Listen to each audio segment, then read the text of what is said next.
Welcome back to Sunday Live Trend. Thank you so much, guys, for tuning in. Well, guys, I'm back again with the last episode of Umkhokha. Hayi kusazoshuba guys, sazobuka ithonga, asazi uma sizol-enjoya or kuzobe kwenzekalani.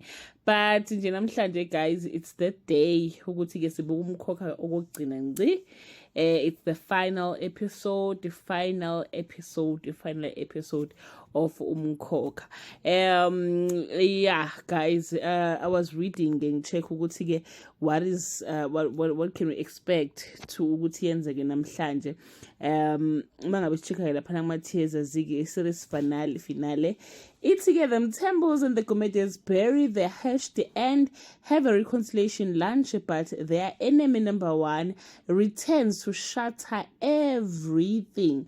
Well, guys, I think a story sithathe an unexpected turn because we were hoping, or they were saying to us ukuthi uManzimande uzodlisa uMamzobo poison or uMamzobo bazomngcwaba ke ephila.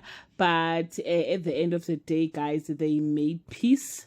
uManzimande ke kanye ke no Mamzobe. So izolo bakhuluma indaba ukuthi namhlanje they will have a lunch as ama families. So I've been thinking, guys, ngitshela ukuthi maybe uMamzobe bazothi bamngcwaba abuya avuke noma bazothi bamdlisa ushevu angafi bese yabuya kazomosha ke ilunch between the Gumedens and the Mthembus.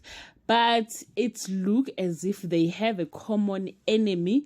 We enemy yabamzobe yabakwaGumede and futhi kune we enemy nabantu ke bakwaMthembu. But ke lo ke uzofika kukuhle ke kuyilunch kumnandi nje be celebrate behagana bethandana uManzimande noma Mzobe at the end of the day, guys. Then bese ke bathi ke but their enemy number one returns to shatter everything. I think this enemy uSkhumba lo sanda kushonela babo wakhe lo washonela lapha kaMthembu. So I think uyena kozofike akazi umzobadubula babulala lo uzokwenza kodwa nje it's bittersweet moment. Something will happen today, guys, after the celebration ye lunch yaba kwaMzobe naba kwaGumede. But I think, guys, we must give credit to the writers of Umkhokha.